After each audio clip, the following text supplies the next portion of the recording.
What's going on, people? We are Tottenham TV here, back here for another episode of the 5 Takeaways, and obviously we're going to be looking at that gutting result last night at Anfield, where Spurs lost 2-1 with a winning goal for Liverpool in the 90th minute, a header from Bobby Firmino, which you know Spurs fans are pointing the fingers at many players during this kind of action, but I think it's unjust on a few players, unjust on Toby Alderweireld, unjust on Harry Kane. Do you think Eric Dyer really is the one to blame here? Yeah, I think. Well, I don't know if he's the one to blame, but he was weak. I'm sorry, he was. I've seen it back a few times now. I'm just not convinced. I'm not convinced about the shove, the foul that he goes down for, and he goes down, and he stays down as well, and just watches the corner get floated in, and he doesn't get straight back up and try and help the team defend. So. And you know what? And it caused a 2-on-1. So he's definitely a big part to blame for that goal. Big part to blame. And it's very frustrating that happened in the 90th minute. And I don't know what. I've seen it back so many times. And he doesn't need to go down. I really don't believe he needs to go down. And I think it's he's probably frustrated that VAR didn't look at it. But at the end of the day, do you think if VAR looked at it, they would have given us the free kick? Probably not. I don't think there's enough in it. So I think it's really, really poor.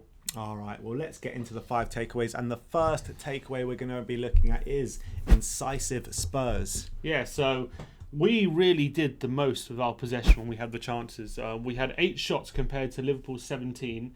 We only had 2 shots on target compared to Liverpool's 11 shots on target. Yeah, our expected goals was 1.52 and theirs was 1.22, which really shows that we really did make the most of our possession. 24% possession we had throughout the game. But we did really make the most of it. The 4 chances we had, 4 big opportunities, 2 from Bergwijn, 1 from Kane, and obviously 1 from Son, which he scored, was more than Liverpool had the whole game. And even despite them winning the game 2-1 and having 17 shots and 11 on target, most of them were really low quality opportunities, pretty much all of them, and even the goals they scored were pretty low quality opportunities. So I think it shows that we did defend well yesterday, despite the fact that we allowed Liverpool probably too many shots than we would have liked, but we did defend well, and when we had the chances to go forward, we were incisive and we picked our moments really well, and we were probably really unlucky to come away with nothing. There were also a couple of opportunities, notably some in the first half, some in the second half, where we had the opportunity to get in behind and make better of our chances, and we didn't make the right decisions. So even that would have maybe even increased our XG even more. That's the thing. There was probably there was countless opportunities behind the counter which we didn't get it right, and we didn't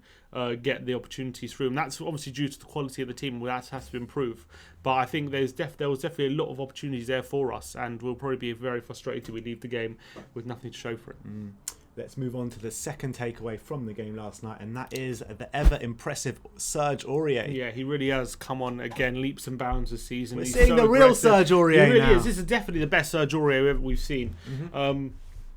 He won 6 of his 10 tackles, which is more than any player in any game this season in the Premier League, which is really impressive. He competed for more duels than anyone on the pitch, winning 14 of his 18, so that was really impressive as well. Second most clearances for Spurs, and Mane only had 1 dribble the whole game. So, he only got away from Aurier once when Mane hit the bar nearly late in the game. And I thought Mane actually didn't have a bad game, so for Aurier to restrict him so much and for him to be so aggressive was really, really good. And the great thing about Aurier at the moment is he hasn't curbed that aggressive side of his game, even though he's much more concentrated and he's much more pragmatic in the way he kind of plays. He still has that aggressiveness to him, so he's really hard to play against. And he's every big game we seem to be pointing to him because he's playing really, really well at the moment. No, I completely agree with that, and long may it continue. It's going to be hard for Matt Doherty to get into this team now. Yeah, really hard. Really is. If possible, and he's making it impossible at the moment. The only way he gets in at the moment is fatigue. Really, he's making it impossible. Aurier, you can't leave him out. Let's move on to the third takeaway from the game last night, and that is the late show. The late show, yeah. Spurs again conceding another late goal. That's 7 goals conceded this season in the last 10 minutes of games, 5 in the last 5 minutes. And that's cost Spurs... Should be the late set piece show. Yeah, honestly. It's cost Spurs 7 points this season, all these late goals. And it's becoming a bit of a theme.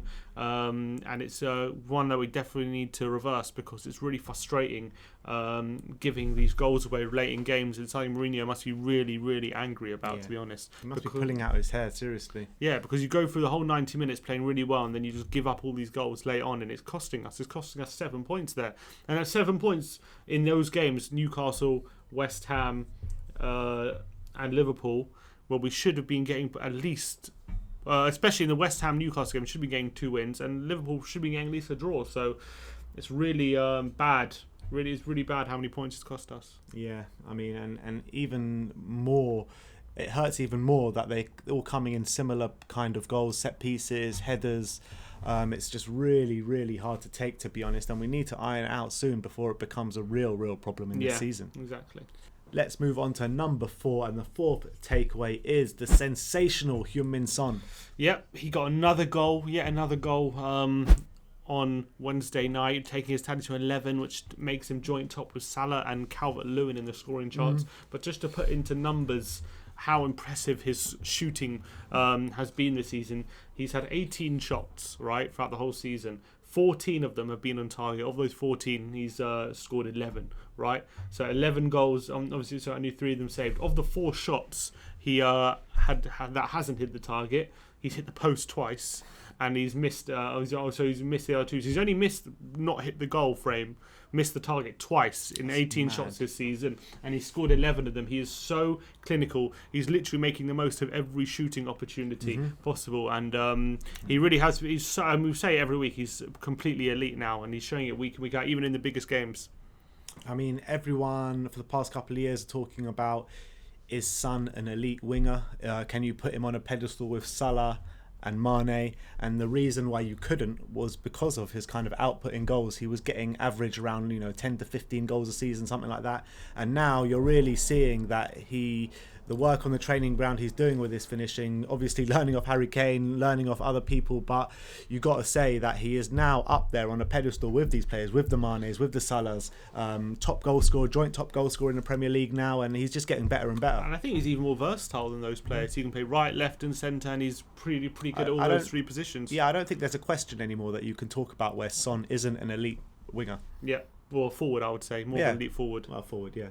But look, let's move on to number 5. The 5th takeaway, the 5th and final takeaway is the over-reliance on Son and Kane. Yeah, this is becoming a bit of an issue, and it definitely came to a head when Bergwijn missed those 2 chances, because it really showed how reliant we really are on Son and Kane this season. Son, 11 goals. Kane, 9 goals. That accounts for 19 of our 25 goals this season. No player apart from them has got more than 1 goal. It's ridiculous. So as much as people say, "Oh, you're very reliant on Kane and Son," and we can say, "Yeah, we are," but other teams are reliant on players like Sané and Salah and Mane and people like that.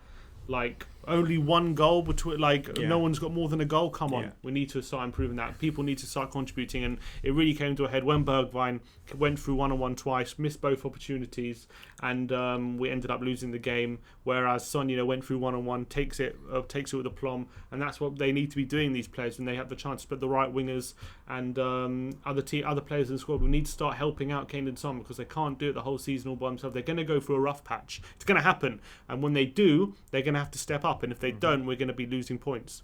Yeah, well, hopefully someone like Gareth Bale can step up by the time that happens. But when you're looking at the players that can make up the front 3, you've got Kane and Son, obviously, and then it's either one of Bergwijn, Lucas or Bale. None of those 3 players have stepped up this season in terms of output, in terms of kind of finishing, goals, assists even. None of these guys have stepped up, and it really needs at least one of them to step up. Yeah. It's really imperative that they do. 100%. And look, I believe they have the quality to do it. I think Bergwijn, Lucas and Bell, there should be more than enough quality there for them to start contributing with goals and assists on a regular basis.